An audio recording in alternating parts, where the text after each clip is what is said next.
Namaskar. Welcome to all the friends on my first YouTube episode with a very eminent panel. And the topic today is cryptocurrency. Very exciting but very unknown field. People know but people don't know. So I will first start with the introduction of the panel. We all know Major General Bakshi. He's a veteran of many battles. He has been for 6 years in Jammu Kashmir Rifles and has got Vishisht Seva Medal for commanding a battalion. And otherwise, he's a wonderful author and he has written book on River Saraswati and many other topics. Then we have M.R. Venkatesh. He's a very eminent, very well-known face on TV. He's also a very well-known person as a specialist in economics and law. He's a PhD. He's a CA. He's an LLP, and he's also specializing in cost accounting. And he's an author. I have just tweeted about his book, which is called Retaining Balance, the Eternal Way. It is going to path-breaking book on how Indian economics works or should work rather. It is a very comprehensive book starting from the very basis of family right up to the national economy. So like General Bakshi, he has also done foundational work in his own field. And this is a very ambitious project on which he has worked for years. Then we have Mr. Deepak Kapoor, who has founded Begin India think tank, which works basically in the area of cryptocurrency. And he has been spearheading this movement of better tracking and better management of the cryptocurrencies for many years. I will not go into more details because once he starts speaking, he will understand. He's a veteran of IT industry, specializes in marketing, sales, and various other fields. And he has been in US for long years, was one of the most successful entrepreneurs there. And here we are. So to begin with, what exactly is cryptocurrency? Cryptocurrency is a digital currency which has been invented by blockchain technology. I will not get into the technology details because that is not important for you. It's a virtual currency which is owned by a few private persons and no government, no central say in its running. And that is its importance. It's highly secure, it's untraceable, it is identifiable where it goes. That is one. Secondly, out of the cryptocurrency in the world, it is said that 70% cryptocurrency is controlled by Chinese. And most of the cryptocurrencies have come out of China. But since nobody even knows who are the owners, so can't really, we can say very clearly, but yes, 70% of it is being under control of Chinese. Lack of attention of the media, apart from the financial dailies and portals, not many people know what's happening. So that is as far as the situation here is concerned. But yes, now it is time because even RBI and Government of India has become very serious about it. And they are trying to figure out how to control and manage it. Now, why we are talking about cryptocurrency? To just give you an idea, the market cap of cryptocurrencies has increased over threefold from $776 billion in January 21 to $2.5 trillion on May 12 before it went down to 1.6 trillion as on June 6. That is the size of this market. Bitcoin had a majority share in the market cap, which increased from 43 billions, reduced to 1.19 trillions, and now it's 674 billion. So you can also see the volatility of this entire thing. There is another cryptocurrency called Ethereum, which increased from 84 billions to 490 billions before decreasing to 314 billions currently. So if you look at it, some currencies in the last few months have risen by 300%. And during the corona pandemic, because of high uncertainty of the business and no business was running, there has been huge investment in Bitcoin and other currencies in India itself. We will talk about the size later. And what has happened is because of its anonymity and secrecy, it is being used more by more of it for terror fund, for the dark web usage, for illegal transactions, and legal transactions converted to illegal because they are not traced by the governments. And also it can cripple the economies, if you look at the size. And why it is dangerous for the common people is that according to Kaspersky malware report, the number of people who are trying to mine your data and misuse it for whisking away your bitcoins has grown by 4 times, from 3,815 people to 16,934 people. So this is how they are trying to control you. According to Microsoft, there is a 35% decline in the mining encounter, but still there is 4.6% higher than other regions. As back as July 2020, Twitter itself faced a very heavy cyber attack in which undisclosed amounts were transferred in about just 2 hours. There's an Indian businessman who lost 28 crores in cryptocurrency wallet scam. In March 2020, a woman entrepreneur stole 63.5 bitcoins worth 3.7 crore rupees. US authorities themselves have seized dollars of about 300 cryptocurrency accounts, 4 websites, 4 Facebook pages, where $2 million were seized from top 3 jihadi terror organizations. They were using Telegram and other social media platforms and soliciting donations. And very interestingly, Goldman bankers helped finance Playboy Financer to the tune of about $6 billion from Malaysian government's debt funds. In NCR itself, 40 bank accounts worth 1,000 crore transactions and 100 crore bogus advances by Chinese companies were tracked. In 2018, a case which is still being followed by Deepak Kapoor, about $300 million was siphoned off. He cheated about 8,000 people to the tune of 2,000 crores in shady Bitcoin deals. The case was in Supreme Court and he was given bail on health grounds, and also basically because police couldn't get any evidence so far. So these are kind of cases that are going on in Indian economy. According to Deepak Kapoor, has lost $15 billion in cryptocurrencies, out of which he claims he has tracked about $7 billion worth of transactions. So what is cryptocurrency? Basically, it is a tax haven without any geography. Physically, it's not there, but it's on the internet.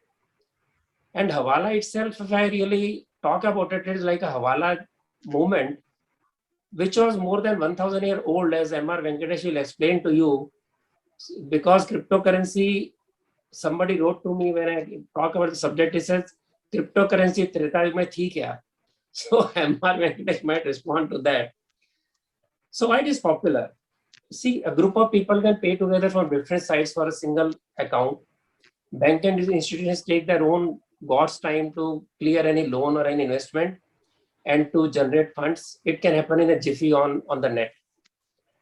And users can transact without any identification. They can do all this with complete secrecy. And if you look at it, there are so many other Bitcoins today.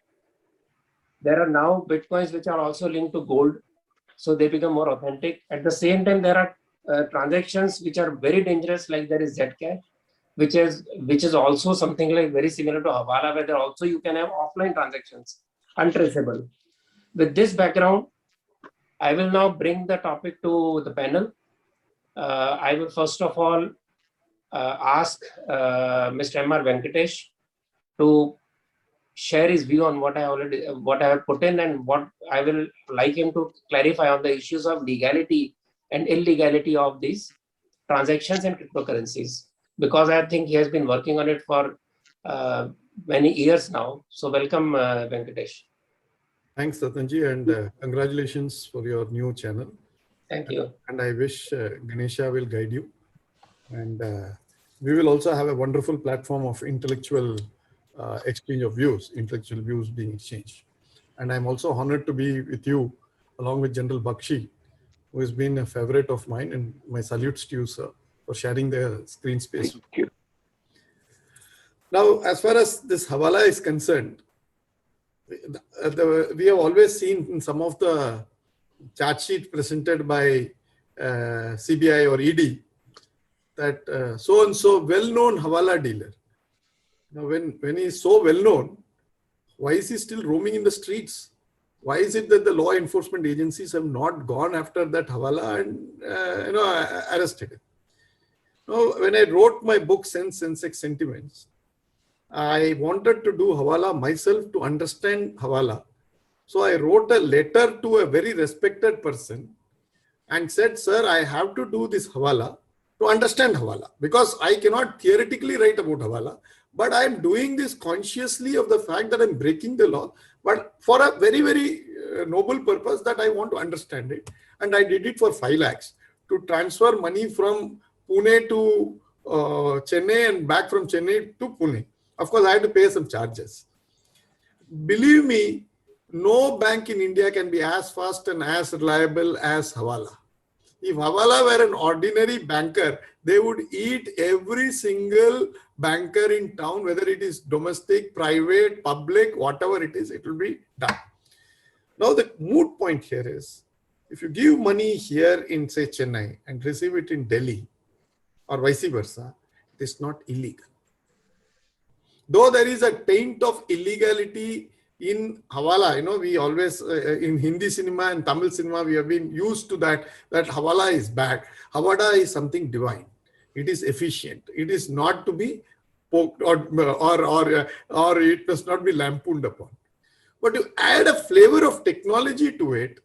But before that, Venkatesh, you made a very interesting point we're discussing. You're talking about this Hawala, the purchase system of old times. Yes. Because somebody talked about Treta Yuga, so that reminded me of that particular theory. See, so let people know how old the system is. Hawala today is very simple. I send you some money through a known agent. Those agents have their branches in, say, Delhi. I give them 5 lakhs. Immediately his branch in Delhi will release 5 lakh rupees to you, of course, subject to the charges. But how does he know I have to give it to Ratan Shadaji? The usual standard system is to take a 10 rupee note, take a photograph, give it to him, and give that photograph or WhatsApp it to you, so that you will go and just show the WhatsApp and you get the money. Now, this is the age-old purchase system.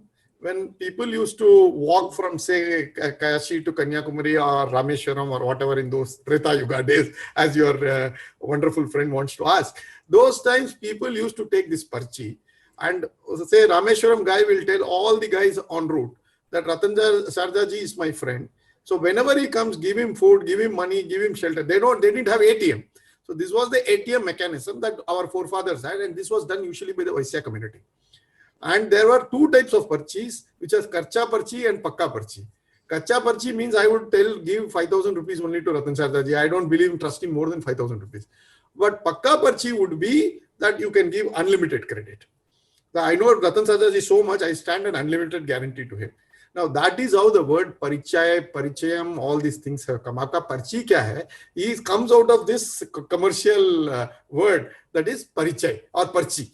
Okay. Now, coming to Hawala, and Hawala on top of it, you have a technology, and a technology where nobody knows who is actually creator of this particular currency. Now, legally, we have recognized Indian currency through the Act. We have recognized foreign currency issued by sovereign country, whether it is America or whether it is Dominica. Now, Dominica is in circles, so I'm using the word Dominica. So, Dominica or US currency, it's all issued by the US or the Dominican government. But there are, I'm sure Deepak ji will explain this better than I do. It's rumored that there is a Japanese behind it, or who is behind Bitcoin, and there are so many other people behind various other coins. Now, my problem with this at a legal level is that it is not backed by sovereign countries. Of course, there are sovereign countries also want to issue digital currencies, but that is only rupee in digital form. I just add here very interesting information. Since you talked about sovereign countries, Venezuela has shifted to cryptocurrency because its own currency has died. Yes, and there are people. And there are extreme form of, and even Russia is contemplating, China is contemplating to move into some new form of a digital currency. But we must distinguish between digital currency and cryptocurrencies, because digital currency, which is backed by the sovereign guarantee, is different from crypto, which is a privately mined, you have to mine.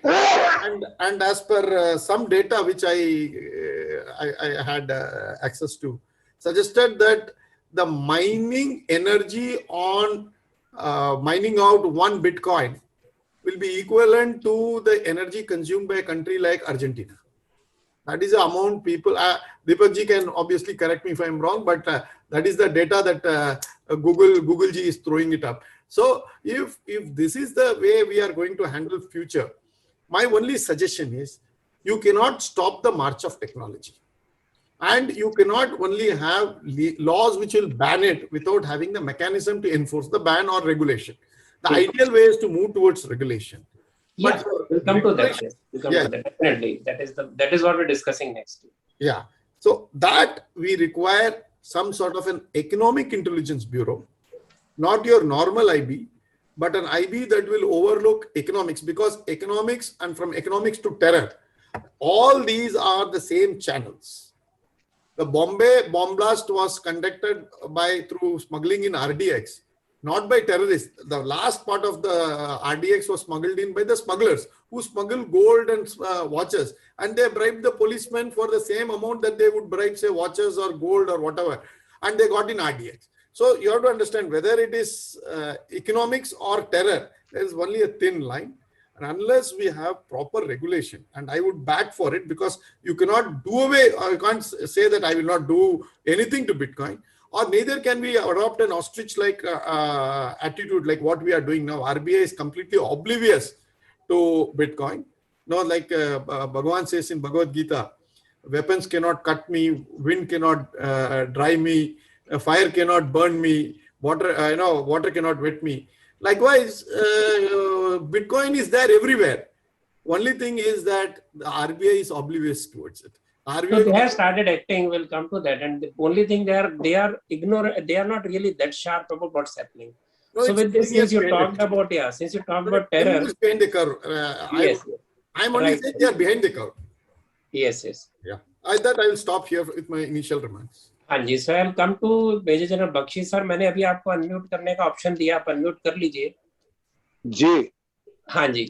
तो ये जो मैंने बात की terror fund की, जिसके मतलब चाहे वो पाकिस्तानी हो, चाहे वो अफगानिस्तानी हो, सारी दुनिया भर में, मैंने आपको यूएसए का एग्जांपल दिया, टेरर, बहुत बड़ा टेरर नेटवर्क यूएसए के इंटेलिजेंस ने तोड़ा। तो इसके कारण क्रिप्टो करेंसी के कारण जो टेरर नेटवर्क को आराम से पैसे मिलते हैं, इसके बारे में क्या रिस्क है देश को, या what is the risk that our country और the world is facing? So you can highlight your points on that. Thank you, Ratan Sharda ji. Let me go sequentially. 1999-2000, I was serving in the Military Operations Directorate, which deals with all operational planning in the Indian Army. And that is the time our military attaché in the United States, he sent to us a Chinese book called Unrestricted Warfare. It was written by two Chinese senior colonels who subsequently became very senior generals in the PLA. But that book created a bit of a revolution and stir.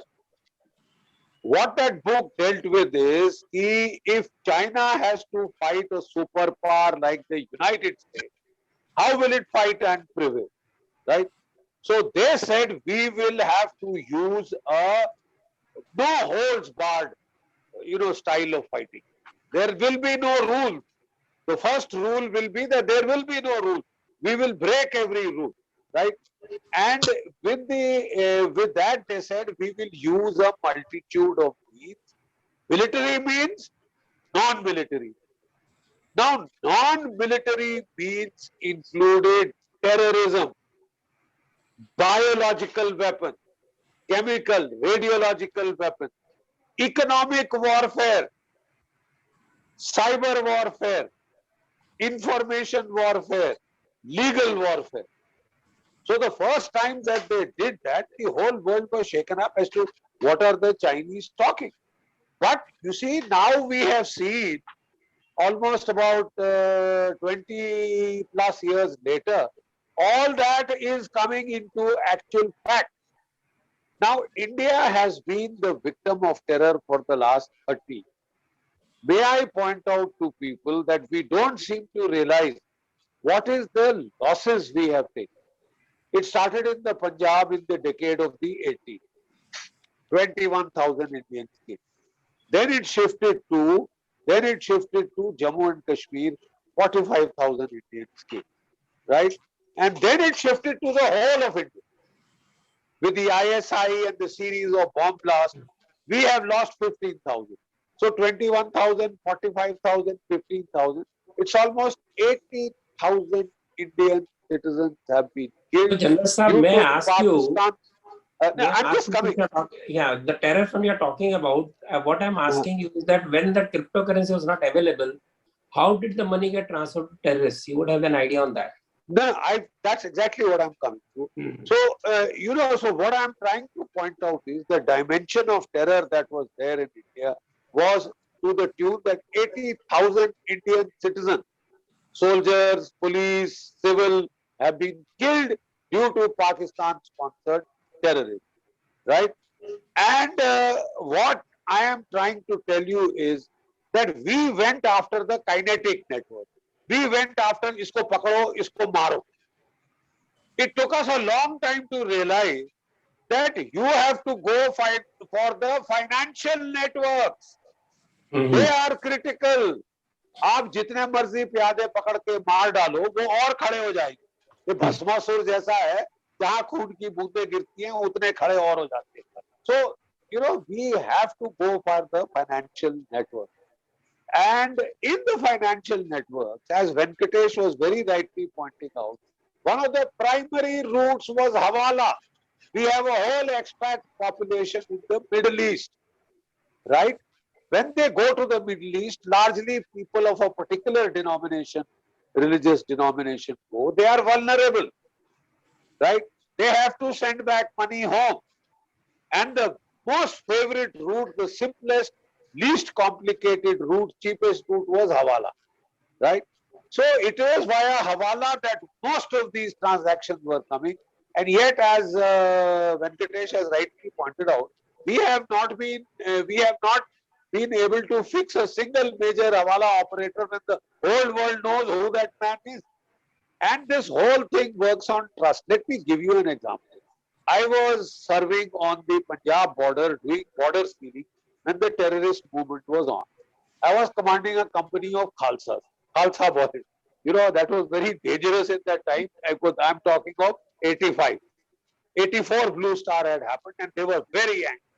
A lot of our unit there had been mutiny, you are all aware.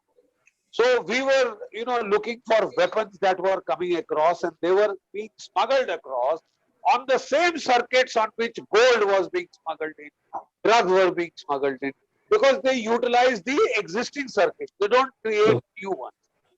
They utilize existing circuits. And the whole thing is based on trust.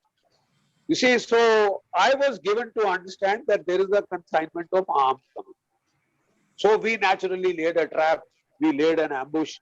They had sent tractor trolleys forward to get that consignment. When it came, we realized that it was not a consignment of arms, it was a consignment of gold, biscuits. 100 gold biscuits.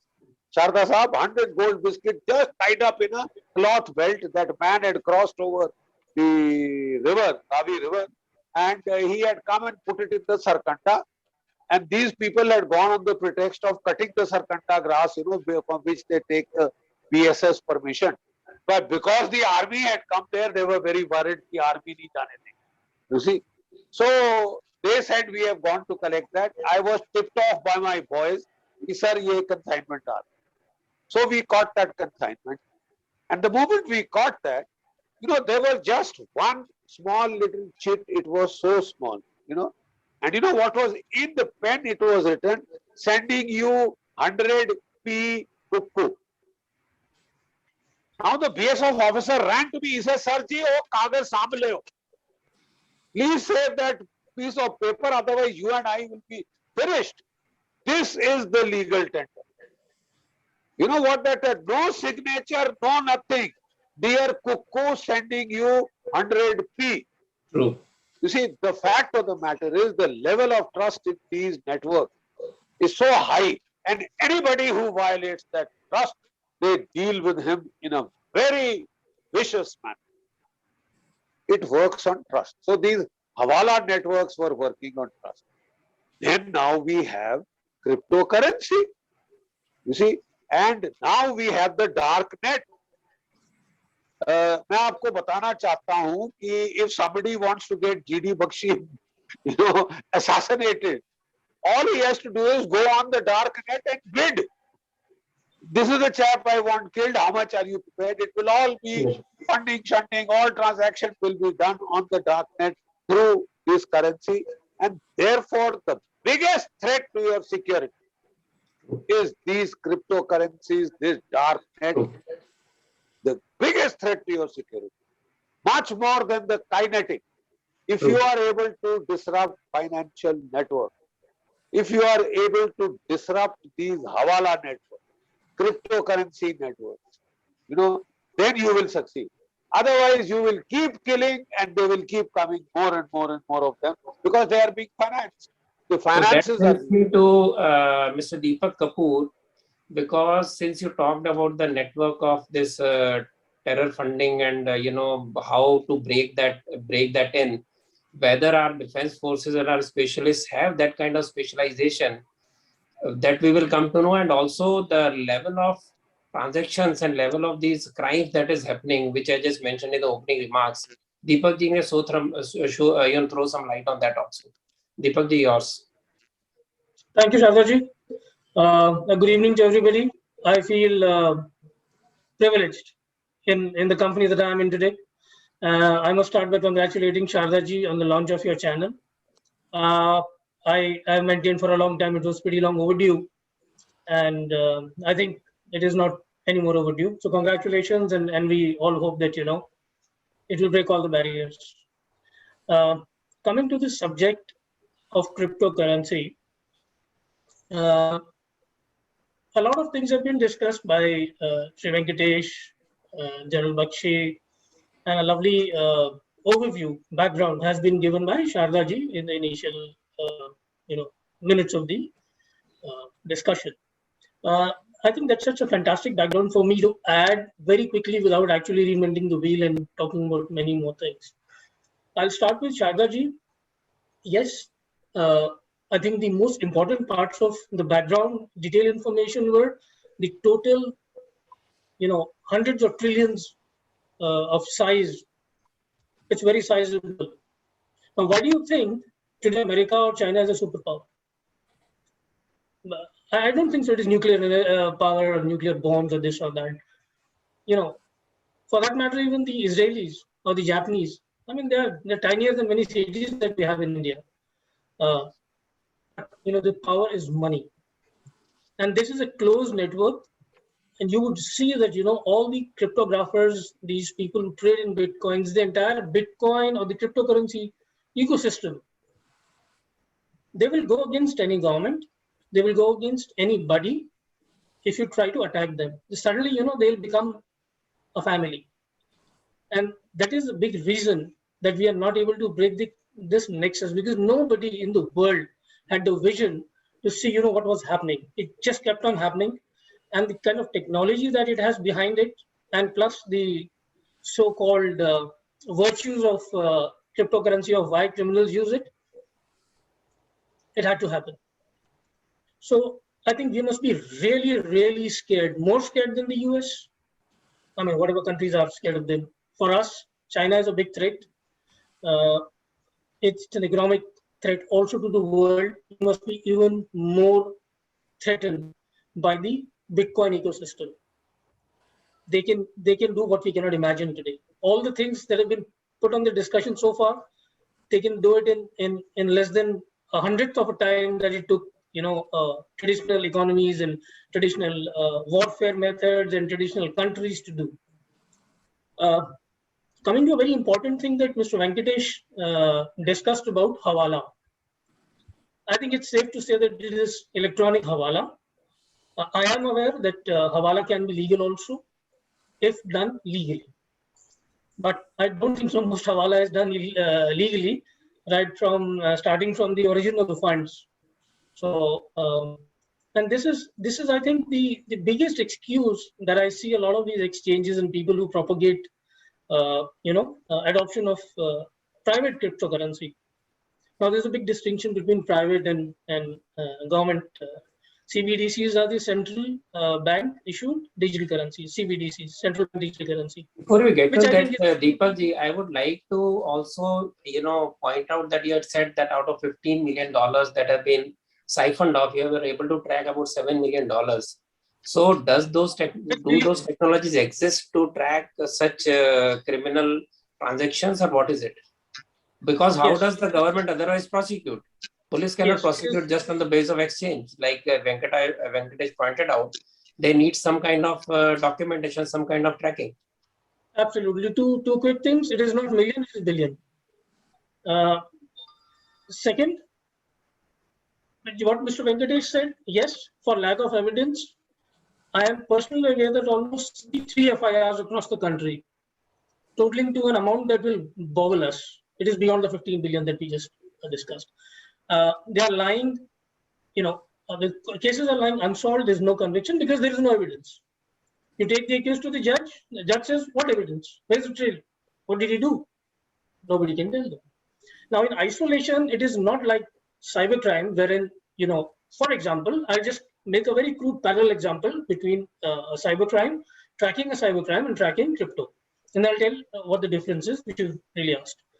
In a cybercrime, for example, if I just write a derogatory mail to somebody, my IP address can be tracked independently, and somebody can reach me physically through the CDR dumps at the telecom towers and telecom companies. It's not that easy in cryptocurrency. I cannot get to an IP address directly. It has to be, they're all disconnected. So it's not a single bridge. There's a bridge, leads to some land. You got to walk that land. You got another bridge, cross that over. And when you put everything together, your journey is completed and then you can track it. But yes, you can track it with a lot of effort today. Most big technology companies are actually working very frantically on the part that, in their transactions, they should also be able to track the IP address. Once that happens, it's going to become very easy for law enforcement agencies. Now, what are the nuances? Why does this, bridge land, direct bridge does not happen? The very simple thing is that, it's a good technology, it's a bad technology. It's a two-sided sword, cuts both ways. In a cryptocurrency, I cannot track you if you do not wish me to track you. But if I get hold of one node in the entire ecosystem, I can tell you where this coin originated, which year, which exchange, who was the first recipient of the coin, who was the first owner, second, third, fourth, sixth, seventh, and the last. I can tell you everything. So when we get any kind of information about a few coins, the more information of different coins in the same scam that we get, we are way ahead, in terms of solving that thing. Yes, we solved a few things. We are in the know that, X amount of Bitcoin there kept on a certain exchange in a certain country. But the big problem is then, international treaties. Delhi police, I can help Delhi police. For example, there are scams that you discussed. Let us take the Hyderabad case because Sharda ji, you're also very familiar with it. Mr. Venkatesh, I think you know it even better than the both of us. So there's one side, Chinese shell companies. They're running an illegal casino. Somebody put in money, 97,000 rupees, thought that he was defrauded by them in Hyderabad, went, filed an FIR, and then the entire thing broke loose. Cybercrime shell tracked a lot of things, and then the shell companies, came to fore.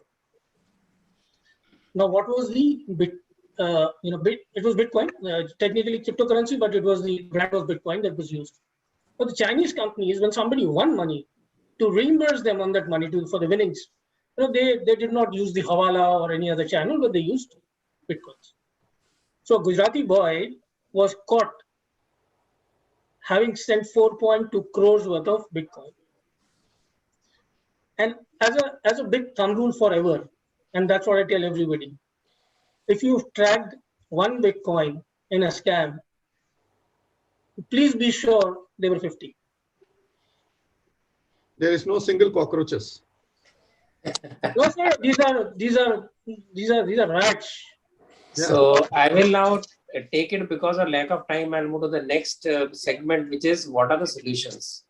See, RBI and Finance Ministry have started working on think about a digital currency. they've also started thinking about how to regulate the cryptocurrencies, because as we have rightly pointed out, it's a new technology which needs to be used properly and not banned, because you cannot ban. It's like banning a phone, phone on the net doesn't stop anything.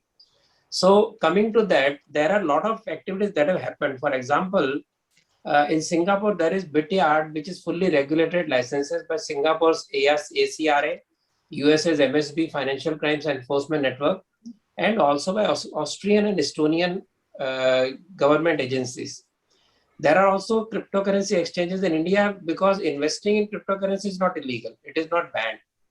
In South Korea, they have passed a bill in assembly which provides cryptocurrency exchanges. Under the law, cryptocurrency service providers are required to give real name verification and comply with the reporting requirements. Because funnily enough, though we believe we can't track these cryptocurrencies, we are supposed to pay GST on them. So that is an interesting part of the taxation. So then there is Austrian and French courts who have legalized use of cryptocurrency. There is Goldman Sachs and Bank of America, which has started using blockchain technology. As I talked earlier, Venezuela, in fact, has moved to cryptocurrency because their own currency is in a bad shape. So from here on, where do we move? That is the question. So on that, I will first ask Venkatesh to share his views, and then we'll go back to Deepak. See, the whole thing is that the technology drive or the technology outbreak or the march of technology, as we call it, cannot be stopped.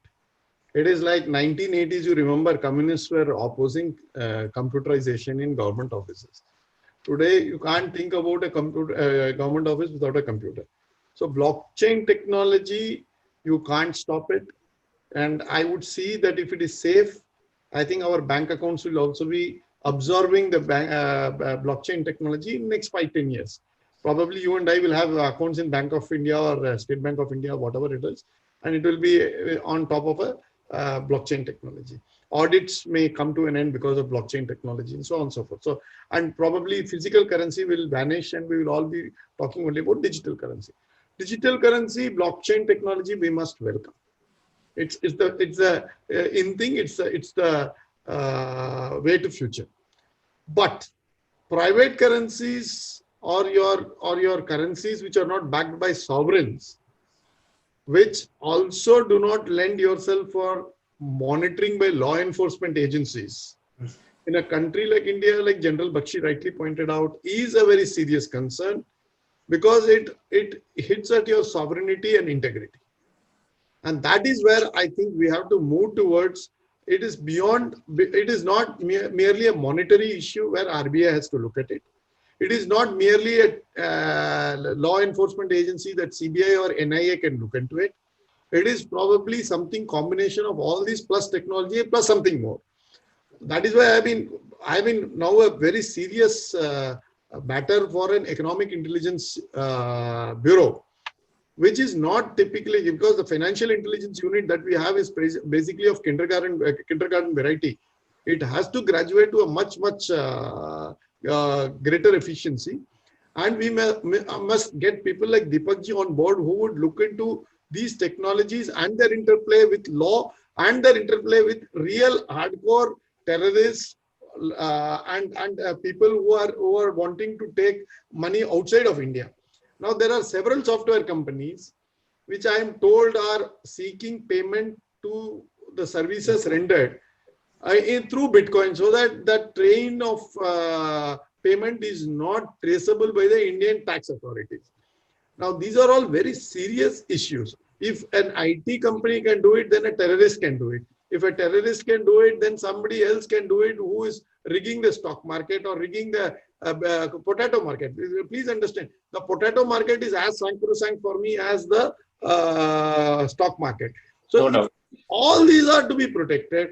I think we need to regulate. We need to ensure that people are wedded to some sort of oversight mechanism, and then do it. How, when, where, what? I'm not an expert. I would rather leave it to experts who would. So you would imagine there could be a new authority to handle all this.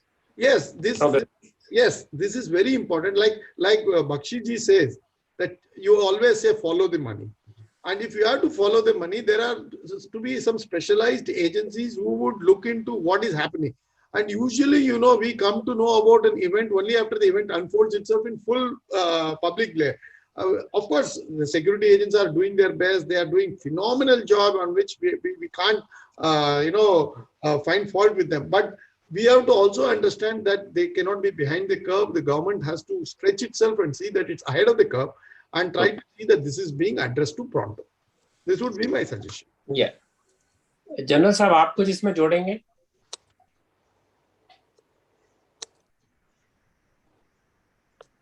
हाँ जी, unmute कर लीजिए आपको. Sorry. हाँ जी. Generally, our counter-terrorism efforts have been more focused on the kinetic aspect. Find out the terrorist, kill him, eliminate him. It is more on at a physical kinetic level. And we have been very sadly, lacking. Firstly, the armed forces have very little expertise to really be able to follow the financial transactions.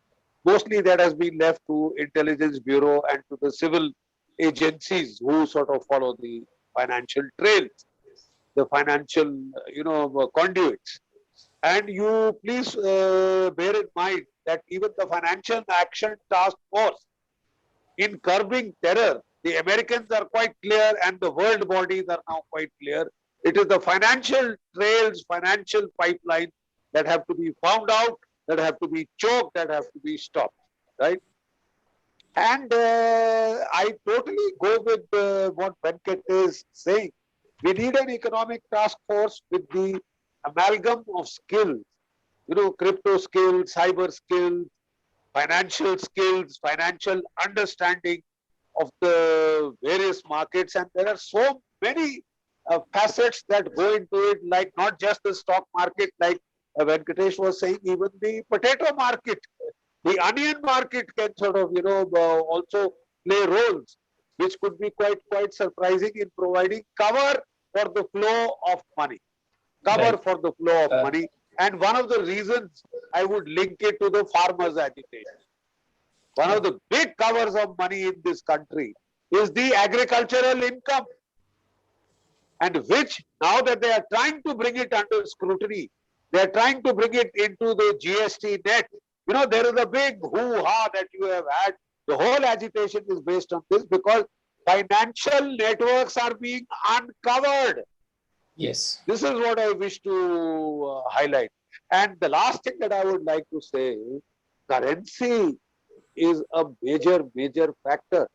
The United States has global dominance since the gold standard Bretton Woods went. It's all the American dollar. America can print any amount. It is not to be backed by gold. It is not to be backed even by the strength of the economy, kind of a thing. Now, when Libya tried to derail this system of dollars, the United States went and destroyed Libya. Next, Saddam Hussein tried, and United States went for Saddam Hussein's jugular. All that proliferation was an excuse. The main threat was to the dollar as the world reserve currency. Now, the Chinese and the Russians today are trying to pose a threat to it. And one of the routes is this cryptocurrency. One of the routes would be that. So it remains to be seen. It could lead to larger wars. That is what I am trying to point out. If tomorrow the dollar is threatened as a reserve currency because of cryptocurrency, you will see a whole lot of kinetic action happening. So I'll move to the final segment because I wanted to finish in 45 minutes. It turns out it's not getting over. So last comments on the regulations and intelligence, forensic, etc., which can make a productive use of this particular technology. Over to Deepak. Thank you. With my job made it a little difficult to quickly do this, but I think it's a 9 to 5 for me, so I feel really confident that, I'll do it in 2 minutes. Mr. Venkatesh, you very correctly said that, cryptocurrency, the anonymity provides so many, unthinkable channels. The potato market, somebody could just push the price up of potato, and that could be a political problem in the country. Second, a lot of political unrest movements have been funded by cryptocurrency globally. That should really be on our anvil. Connecting that to what General Bakshi very, very importantly said, that the wars are going to be of different kinds. I think there has to be, I've been advocating this quietly with a few people, that there has to be a crypto war room in the Ministry of Defense, none less. Because now uh, the war is going to be about just carrying forward from General Bakshi. Brilliant point. I think that is the most important point in the entire discussion of cryptocurrency. Why cryptocurrency? Why everybody is fighting for it? It is for supremacy. 70% of trade, I think happens. Mr. Venkatesh would correct me. He being an economist. 70%, I think, trade happens in dollars. More than that. More More than than that. Okay. So as a ballpark, 70 plus. Now, what is happening is, looking at China, it's colonizing, almost colonizing, the world in small places. Tomorrow, when there is no money to be paid, it is, the way I look at it, they are not looking at land and ports. Of course, that is important. Physical resources are very necessary. They will not force them for land and ports for military use. They will force them to use their yen. That is the reason they have taken a lead to make an electronic yen, the e-yen, the digital currency. You will see that 30, 40 smaller countries trading in yen. That is where the dollar will not be able to compete with them, irrespective of what they wish to do. They could cry horse, they could fight wars. You're talking of RMB, not yen actually. Sorry? that. You're talking about RMB, not yen, Digital right? currency. Digital currency is yen. But Chinese. Okay, Chinese is yen. Yen. Okay. Yeah, the yen, electronic yen, that's what they're calling it today. So now the problem is they are looking to be the first ones to proliferate the adoption of the electronic yen. It's going to be a legitimate currency. In But fact, the supremacy and adoption is the issue. Deepakji, there is a book called Currency Wars. And the American intelligence actually simulated this war. And there were a group of people like Deepakji will be representing the Chinese and Bakshiji will be representing the Russians. Sharda will be representing the Middle East guys. And a war was simulated, and based on that simulated war, this book was written. And remember, American currency is the only currency backed by US Army. Rest are all backed by gold or something else or some faith. Whereas the American currency is backed by American Army. So currency backed by army and a currency backed by an ideology, this is what the future is there for. All of us. Interesting. So I think on this, if Deepakji wants to add something, yes. Shardaji, I'll just take another minute. I think what the solutions would be, one, yes, let people trade in Bitcoins and Ether and everything, let them trade. But there has to be an ordinance, none less. And as soon as tomorrow evening, it starts tomorrow morning, it is signed by tomorrow evening by the president, saying that anyone found using any private cryptocurrency in lieu of fiat currency to make payments as a medium of exchange, in common language as money, it should be treated as an act of war against the nation, and they should be just thrown into the jail. No bail, nothing. We have to be a little brutal here, because if our currency suffers, we can't fight back. One, two. General Bakshi has already taken quite a bit of the point there, but I just want to add to what he said about capability and capacity building of our civil servants and others, law enforcement agencies. That is, I'm sorry, it is in a very, very bad state. I think we even have to start. There are a few cryptocurrency trainings happening, but the level of those in government organizations, even in very prestigious ones, I would not like to name them, central agencies also, is abysmal. It's nothing. In today's world, they're far, far behind. They're 6 years, 7 years back. So these are 2-3 quick things that I wanted to add.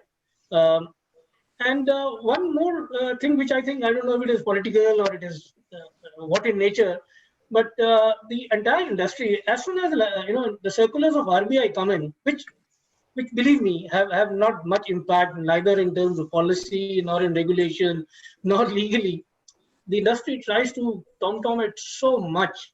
So as every group of people, with an ideology or trying to push a point, these people try to make a little too much of it. And I think it is left to people like us to actually reply them back in a loud voice and tell them that it is no approval for you.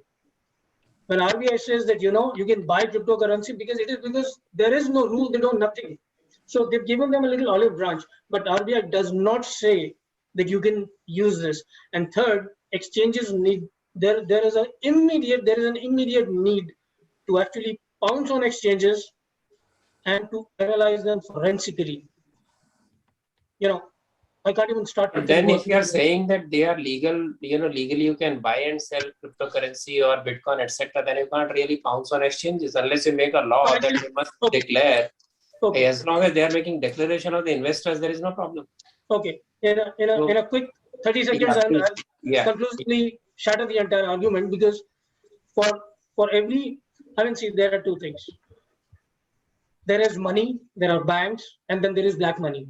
That is not diverged. During monetization, if you go to all the larger exchanges who came up during that time, you just look at their transactions. So, they are not reporting anything which is happening. If I go and buy 10 or 20 or 100 bitcoins in cash out of ill-gotten money, out of drug money, out of terrorist money, anything illegal, and they don't report it, and we have no way of tracking them. No, that's why I said law can be made to track that. That's what I'm saying, that you cannot pounce upon exchanges. You have to make laws that they will declare. They will declare the investment like any other bank. There is no law needed. There are so many FIRs. This, as I said, the beauty is if a Bitcoin was held by me one day, second day it came to you, third day went to General Saab, fourth day went to Venkateshji. One Bitcoin, as soon as you get it, it will tell you exactly where it went, when it went. And that is the beauty. It is a very tedious task for analysts to, it becomes a humongous. If you actually look at this algorithm of branches coming out, and it does not end. So it is an analytics nightmare. But I'm happy to say that technology does help us there also in analysis. But I think it's still a lot of human work today to actually connect the dots to the non-technology. So we will close the discussion on the note that we need to regularize, we need to put right laws in place, we need to have wonderful forensics, get the officers of RBI, RE, BIT, etc. trained well, and we move ahead in technology and harness it for our own country as a digital currency also, but also put in place enough mechanisms, because these are after electronic trails, so they can be audited, they can be searched with forensics like you do. And otherwise, the exchanges are supposed to declare all these transactions, and that is how it should be. So with this, I thank Lieutenant General Bakshi, Major General Bakshi, sorry, and Venkatesh and Deepak ji, and I hope this discussion makes people think all over again. And I hope that this is the beginning of a more informed debate. I will also now thank all of you, and my next YouTube discussion is going to be on Sikh religion, Sikh Panth, where we are basically trying to figure out what is Sikh history as per the sacred Granth of Sikhs, and what is the kind of history that was created by British, which has led to all this confusion about Sikh identity and Sanatan Dharma identity. So that is also going to be equally thought-provoking. I hope to see you all in coming days also on various panels, and all those panels are going to be offbeat and very different from what we generally hear. Less of noise, more of something which contemporary politics and all that, more into more deeper narratives and more serious issues that are actually not simply available today on TVs because of total dominance of current affairs and all outrages over it. Thank you everybody again. Goodbye. Thank you.